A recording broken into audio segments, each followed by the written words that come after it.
Mr.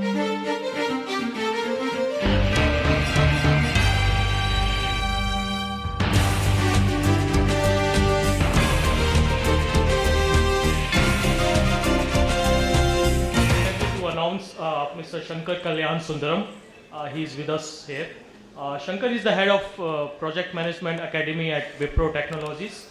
He has more than 27 years of experience in the IT and manufacturing arena. Shankar has more than 14 years of international experience, which includes 9 years in Malaysia and 5 years in the USA. He is graduate in BSc Applied Sciences and from PSG College of Technology, Coimbatore year 1982, and a gold medalist in AMI Metallurgy year 1983. Also, he is a postgraduate in Metallurgical Engineering from Karnataka Regional Engineering College, Surathkal, presently NIT year 1987. Shankar has more than 14 years of international experience, which includes 9 years in Malaysia and 5 years in the States. On his return to India in 2003, he joined Wipro. He started his career in Wipro as a project manager, performed various roles which include program manager, delivery manager, head of Center of Excellence for SAP, principal consultant, etc. During his tenure in Wipro, he carried out multiple projects in innovation. One of them is Quick Start, which is a SAP solution for CPG industries in India, by which SAP can be implemented in 60 days. In general, SAP implementations take a minimum of 11 months. This innovation brought in 55% savings of cost and the time to customer, and 45% of savings of cost to. Some of the significant achievements of Shankar are gold medalist in AIME 1983 for scoring the highest marks, won Jury's Choice Award for Applied Innovations 2007 in Wipro. So with this excellent profile, I would like to invite now Mr. Shankar to come on the dais, please.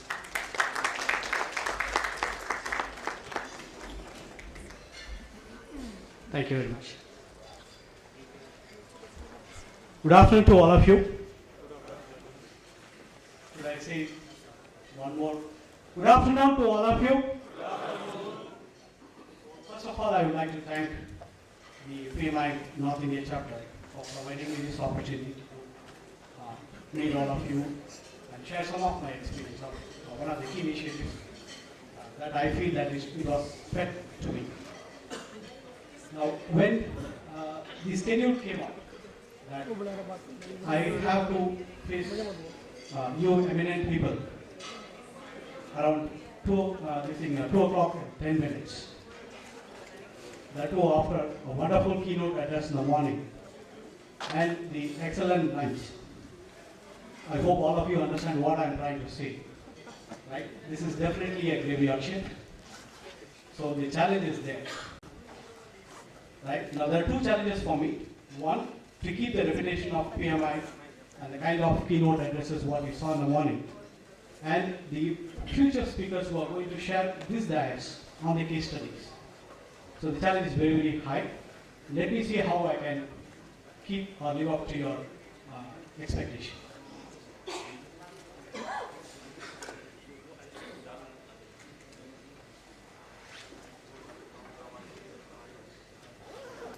So the topic that I chosen here is managing innovation projects. Now, before getting on to the subject, I would like to share a story with you. Probably this story is very familiar with all of us, and it has been told for various professions. And probably what I'm going to tell is the N+1 version of that story. 3 project managers who studied together in a college. After 10-15 years of experience, they had a reunion.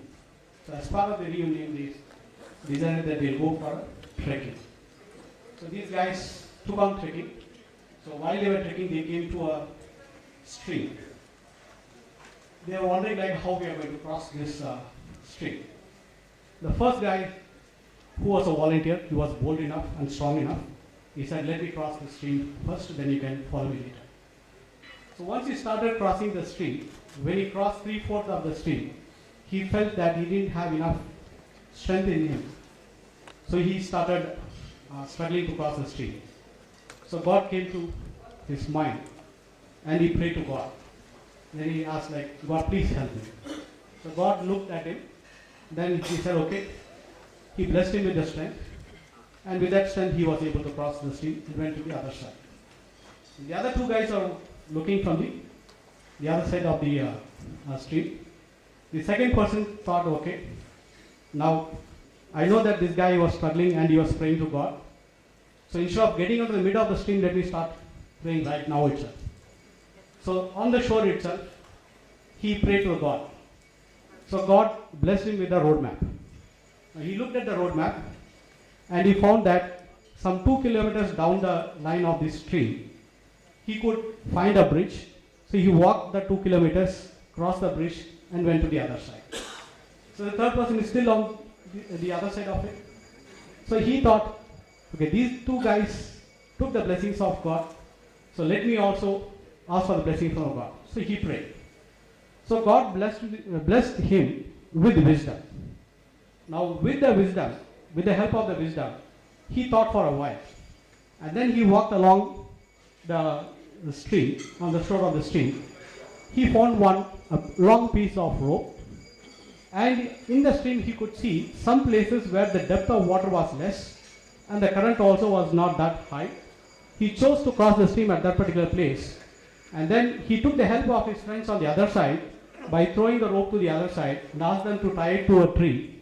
And using the rope and the shallow water, he crossed the stream. Now the story doesn't end there.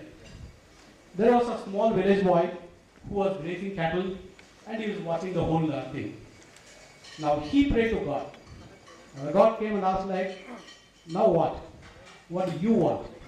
He said, I don't want anything, but I need an explanation from you. He asked like, why did you give the second person a roadmap? May I know what is the reason? Then God said that he's a certified PMP professional. Right? Then he asked, okay, agreed. Now why did you give the third person the wisdom? Then he said, if I give him wisdom, if I give, why you didn't give these two things to the father? We try to come how we can apply do's and don'ts in managing an innovation project. Now again, to satisfy your wonderful lunch and post-lunch time, I would like to start it with a video clip. Now, at the end of this video clip, I'm going to ask 3 questions. So if you're not going to answer it, then I will keep on asking more questions to you. Right? So let us be at it.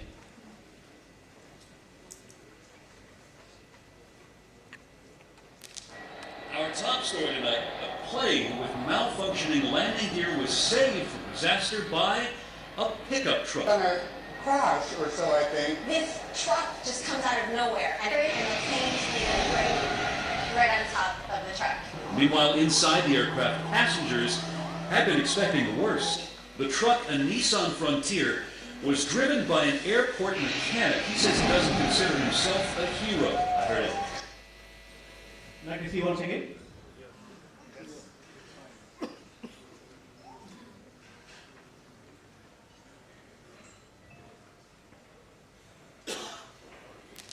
Our top story tonight, a plane with malfunctioning landing gear was saved from disaster by a pickup truck. Gonna crash or so, I think. This truck just comes out of nowhere, and the plane's leaving right on top of the truck.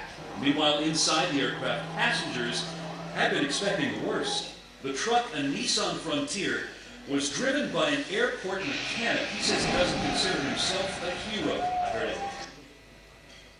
Now, the bedtime story is over. The post-lunch movie also is over. Now let us get on to the business. The first question. As per this video, who are the customers? The flyers. Okay, you got it right on the first thing. The passengers who are sitting in the aircraft are the customers. Now, what is the constraint? The pilot of the aircraft and the airport authorities had. Failed landing gear, that's a constraint. Now, what is the solution that we saw here? The pickup truck, right? Now, what do you think about this? Is it a normal way of landing?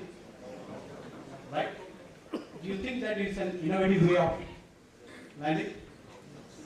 Okay, now, any R&D involved in this one? Where is R&D here? Yeah. Right. Okay. So it's an intelligent answer, but what I would say is like they didn't have a simulation, they didn't do any research, understood the results, and then went into the solution. It is just innovative thought, I would say.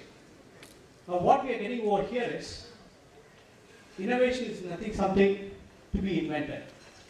The truck was available over there. The passengers are there. The pilot who flew the aircraft was also there. The air control traffic people are also there. All of them were there. But the way they landed is an innovative method. So this is what we would like to define innovation is all about. Now, innovation management is about creating value, responding to opportunities. Now, referring to the movie clip that we saw, what is the value here? Rebirth of the entire passengers, right? So that's the value that has been created. Now, what is the opportunity over here? Saving the passengers who are there inside the aircraft. So that is what we mean by innovation and managing innovation projects. It's not about R&D and not necessarily to be a new invention. There could be a new invention, but not necessarily to be. So that is the definition for innovation management. Now let's see what is innovation as a process. Innovation as a process is the convergence of the organization, technology, and the market demand. And it is an iterative process where you go and search for gaps in the customer needs, identify solutions, select the best of solutions, implement it, and see the results. Then again you go back to the same step, searching for further gaps, identifying solutions, select the best out of it, go for implementation. So it's an innovation management is about iterative process. Now if I have to classify innovation by process, I can broadly say as two types. One is innovation by pull and one innovation by push. Now whenever there is a gap in the customer needs and technology is used for that or any other solution is used for that, we call that as innovation by pull. Now there is a technology that is available in the market, organizations are there, there may not be a pain area for the customer or the organization or anybody. Still, if they want to leverage the technology, then we call that as innovation by push. The typical example is like mobile applications. Right? Mobile was existing, but now the applications are coming in where the customers can leverage or the business community can leverage the benefits out of that. Now, whenever we talk about any project management, the first thing comes to us is like, what is the life cycle model? So for any innovation project, we have, or what we had adopted in our case study is the multiple phases which comes along with the gate as the process model. Now this has 5 phases: the discovery phase, scoping, building business case and plan, development, testing and evaluation. Now let me explain you briefly about what each phases means to us. Now whenever we are talking about an innovation project, we are not sure or may or may not know who the customer is. We may or may not know what the customer needs. We may or may not know what is the solution that we should give to the customer. Or we may or may not know whether the solution will work for the customer. So a lot of uncertainty is there in an innovation project. During the discovery phase, we are going to collect, or we collected all information that is relevant to this particular initiative or a project, and then do an analysis. Now, the biggest pain in an implementation project is you will not be able to define the scope right up front. You cannot say that this is the product and this product will do 1, 2, 3 things. You cannot say that. So how do you measure an innovation project as a successful one?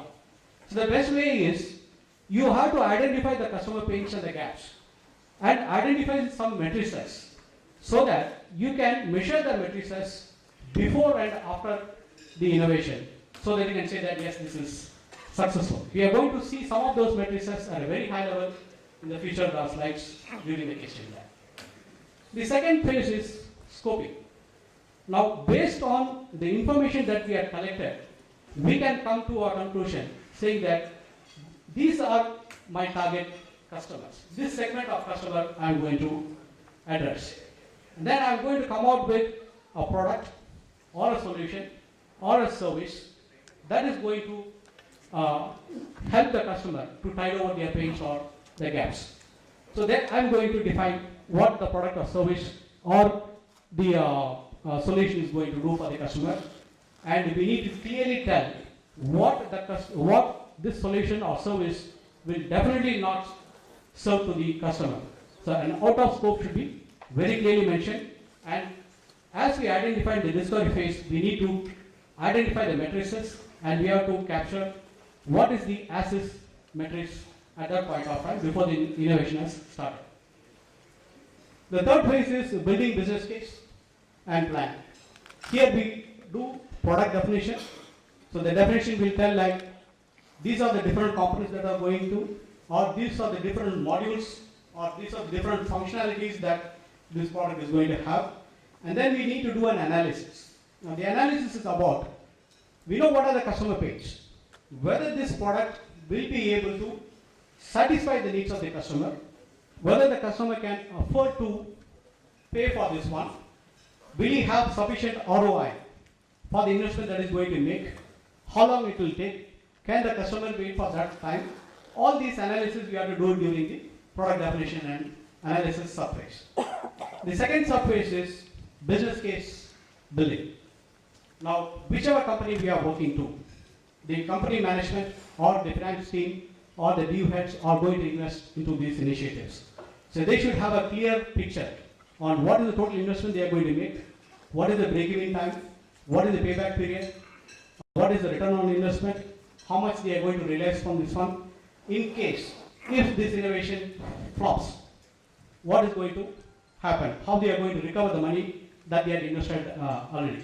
All these things will go into the business case building. And the third subphase is build a project plan. Now here, because it is an innovation engagement or innovation project, we should take sufficient precautions in building the schedule, in resourcing the whole project in detail and cover for all the failures that we are going to have. So this is what we are going to be, build the project plan. And then once the gate is clear on looking at the business case and the plan, we move on to the development phase where we build the solution, and finally we move on to the testing and then validation. Now the validation, what I mean over here is about, initially we talked about the metrics before we initiated the project.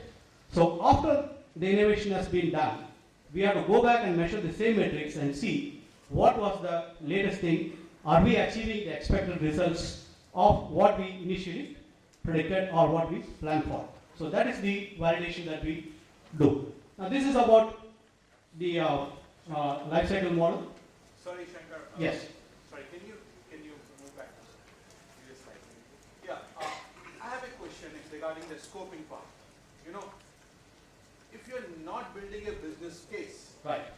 how you are making the scoping from? And then you're saying that it's an innovation part. We don't know what exactly will Yes. come up.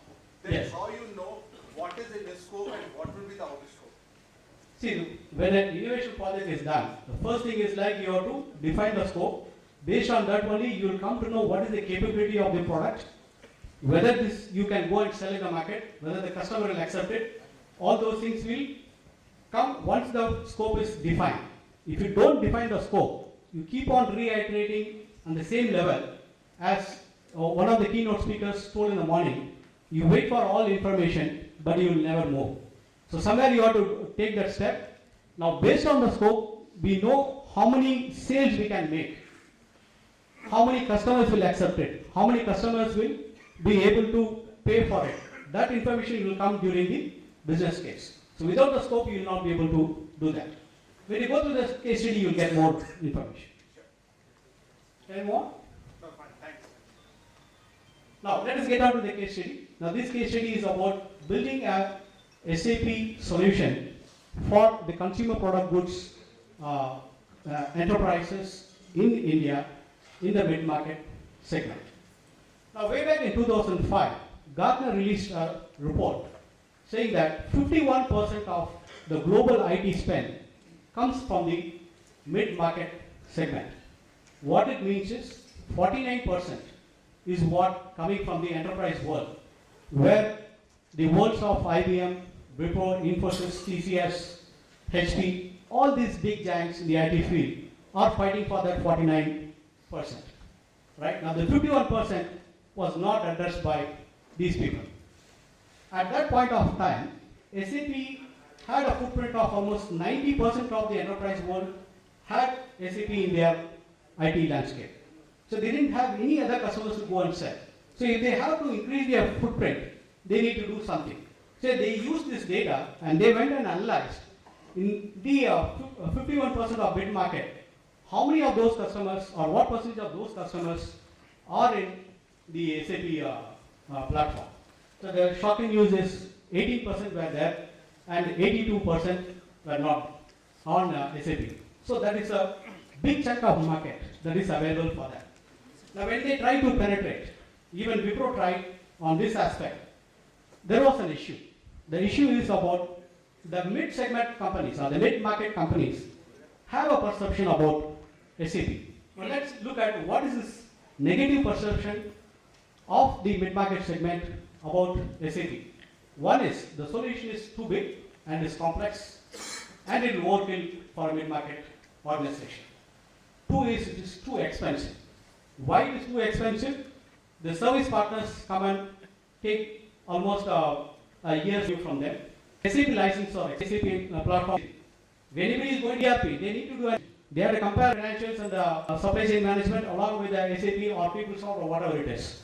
So for that you need skills, which was not available with the mid-market companies implementation.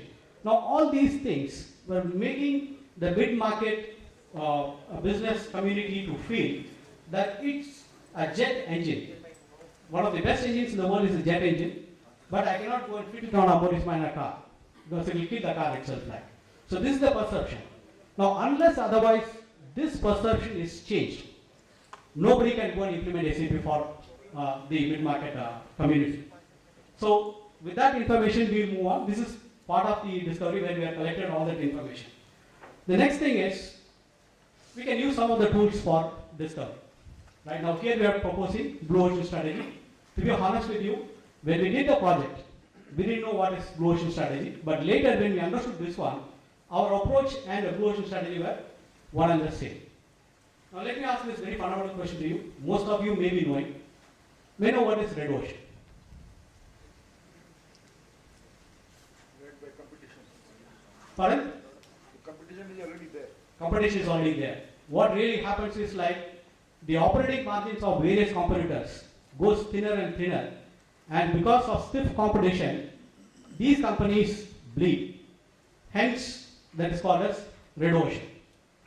Now what happens in a Blue Ocean? The reverse of that, where there is no competition at all, you are a monopoly over there, you deliver the value to the customer, and hence there is no competition, no bleeding, no bloodbath. So that is what we mean by Blue Ocean strategy. Now as part of Blue Ocean strategy, you need to attack the unexplored customer. The first question is, who is this unexplored customer? The previous slide, we come to know that it is the mid-market. Who is the unexplored customer? The second question is, why was he unexplored? Or why he is not our customer, existing customer? The answer to that is, the perception of the mid-market. So now, how do you convert these non-customers as your customer? By resolving or by clearing the negative perception that the mid-market has. So if you work on those negative perception, then you will be able to create the growth for yourself. So this is what we did. Some of the metrics that we identified. So one is availability of solution. It was not available conventionally.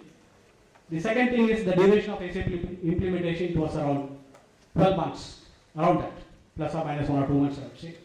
The process knowledge with the organizations in the mid-market segment, it was insufficient. Some of them, they knew, they gained the process knowledge as the company grew. Not a defined process was available with them. And the certainty of the success of the SAP implementation, it was like a black box. We never know. We'll work for 11 or 12 months.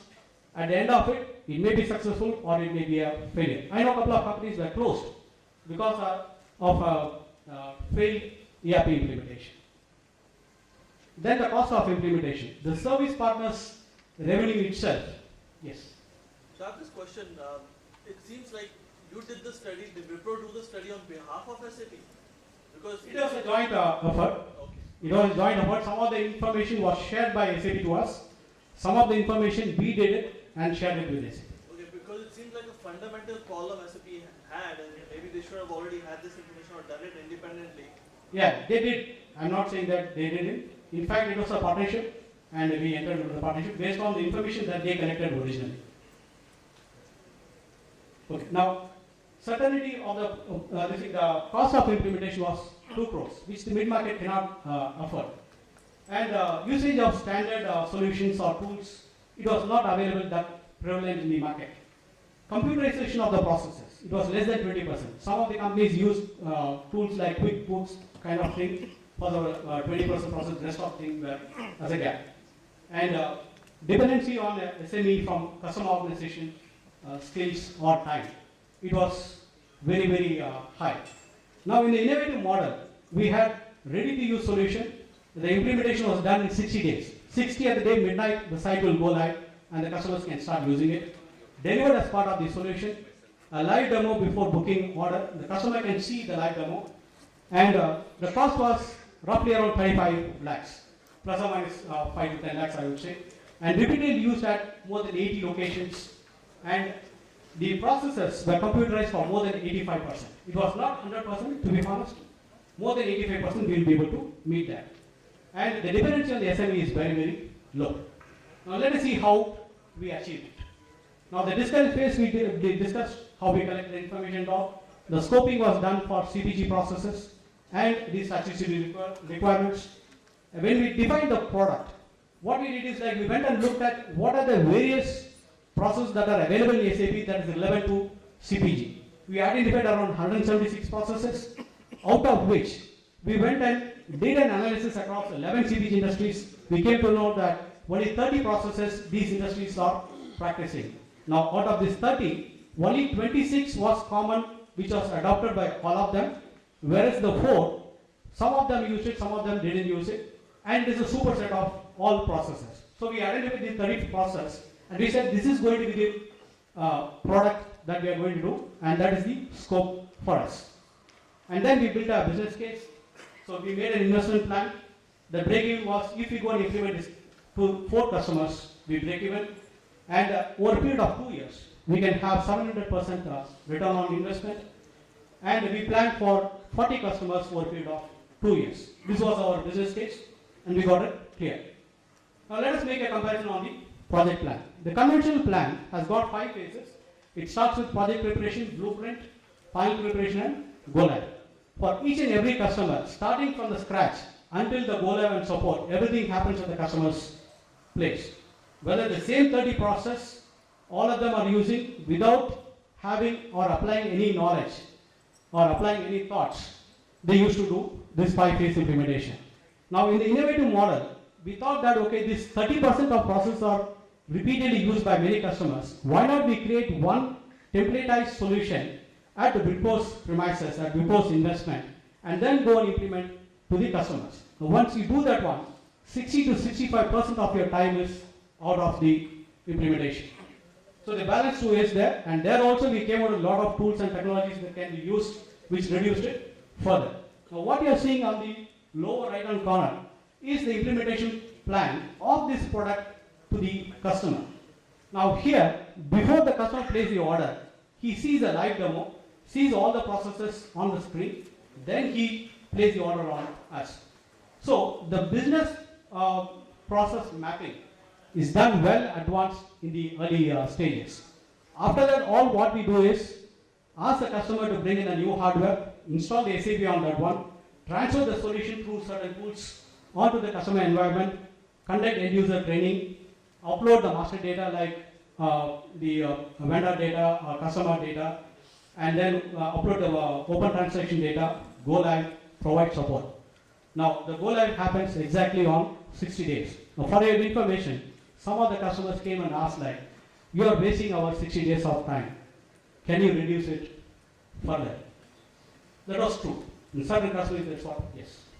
Yeah, I had a question. Yes. Like when you were calculating 60 days, Yes. you were calculating the last part. Some of the project preparation will be there.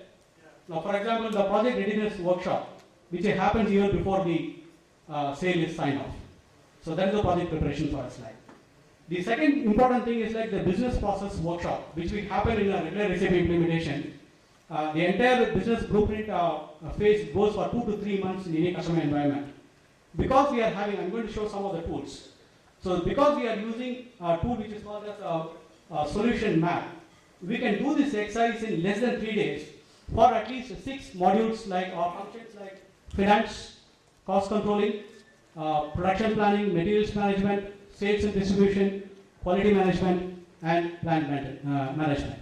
For these 6 modules, we will be able to do the blueprint workshop and get the sign off from the customer that this is what my requirement it maps in just 3 days time. So this is part of the second phase. The third phase is configuration, which we are not going to do it. All we do is like we transport the configuration from Wipro's environment to the customer environment. It just happens in 1 day's time. We do a superficial testing by using test scripts which are already being created in less than 1 day's time. All these things are happening which belong to the first 3 phases, which is also happening over here, and that happens in the third one, which is the gap and readiness phase. And then, yes. Right.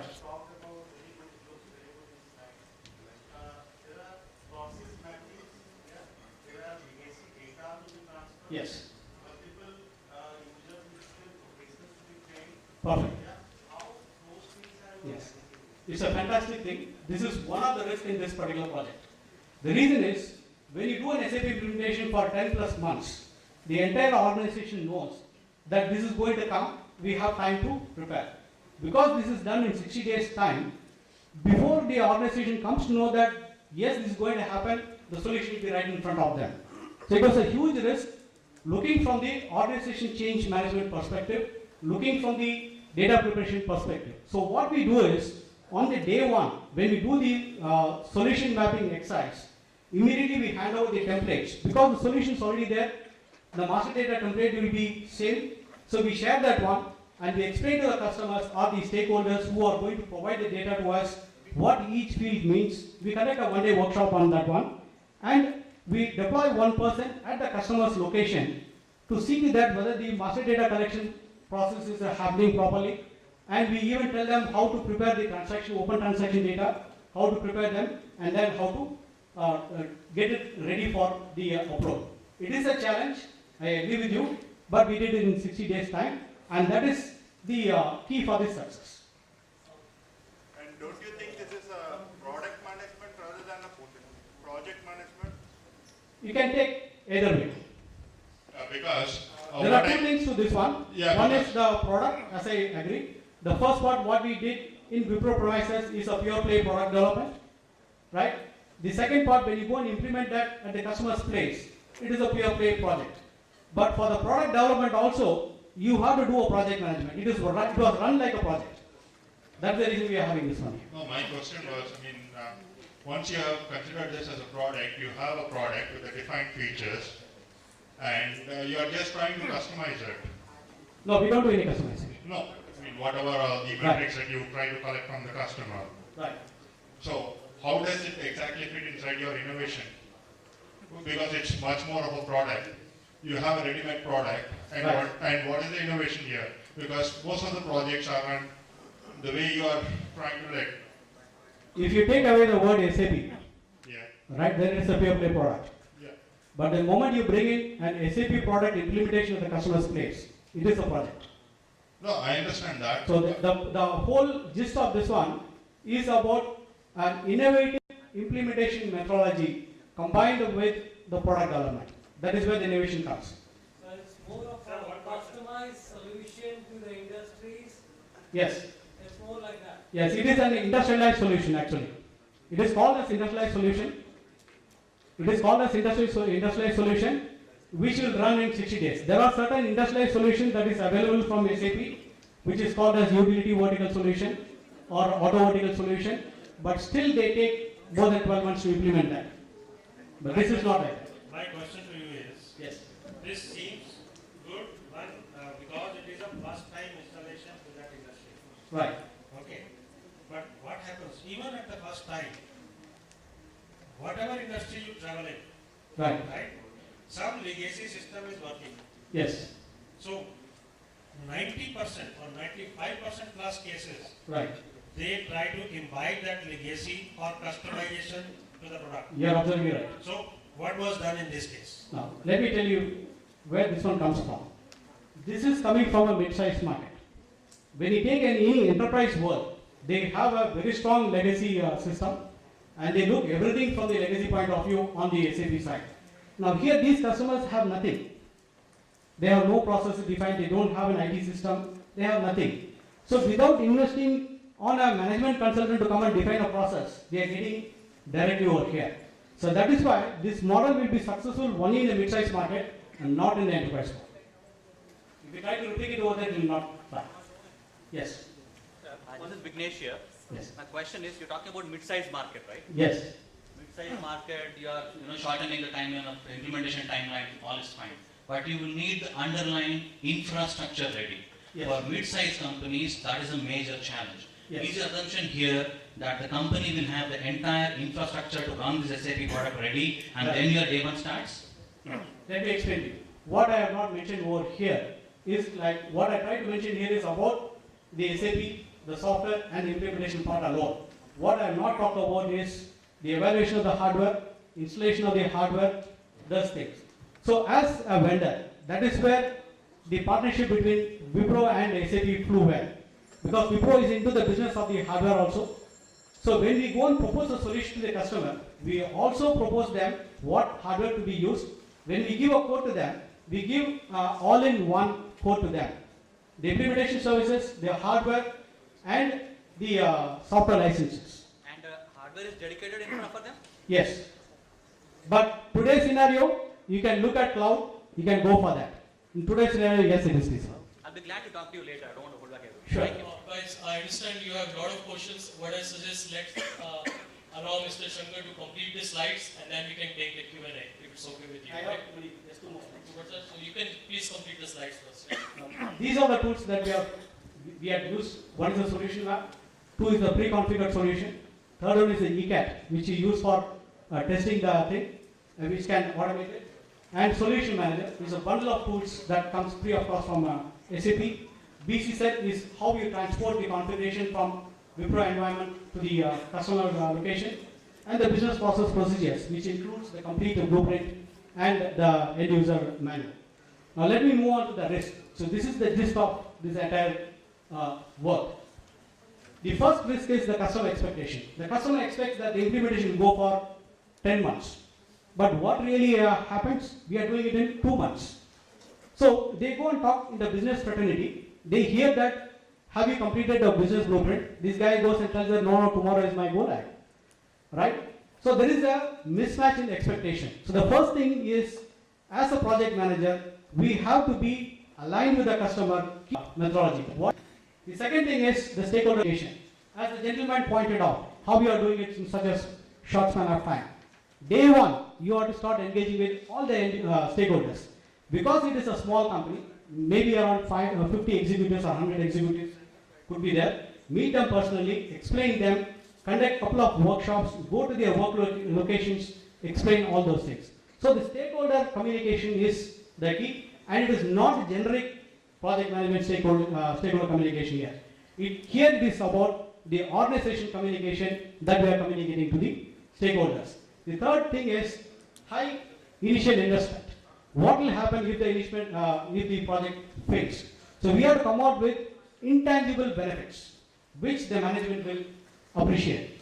So the next one is like delay in securing the first customer. It happened to us. The product was ready. More than 40 customers listened to us, but the first order was not coming. So at that point of time, we have to do something. So we went and asked for additional funds from the BU head, who understood our problem and then gave more funds to us. Then the impact on tacit knowledge. Now this is the most dangerous thing. Whenever any SAP implementation happens, generally people bend to use experienced resources. Now when you bring in experienced resources, it will be flop. In fact, my predecessor who attended this one, with a senior, 2 months the project did the condition I put to the management is like no SAP knowledge. Senior consultant do what I say. Last one is like the scope should never, right? So there is no expectations and pains. You should start from there. Don't go and ask the customer what is your requirement. Ask the customer what is your pain. Tell me what is that bothers you, and tell me which solution or what kind of solution will help you. Get that expectation, start from there. The next one is like constraints are always opportunities. So look for constraints so that you get opportunity to work on that innovation. The third one is like work with the go-to-market team very closely. Understand the market sentiments, understand the market demands. Work towards output by defining the measuring metrics. Never work on the scope, never work on customer satisfaction or whatever it is.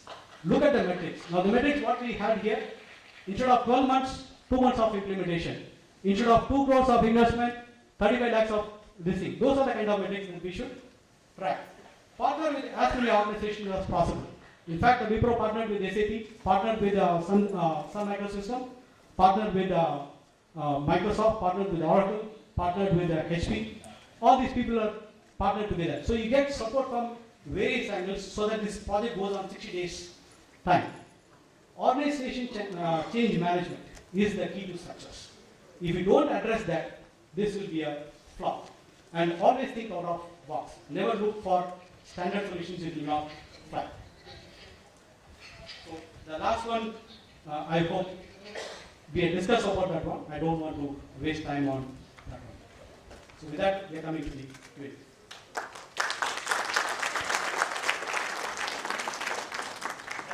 Thanks, Shankar, for the valuable session. As a token of appreciation, I would like to invite Mr. B.G. Jairam, President, Bangalore Chapter, to hand over the memento to Mr. Shankar.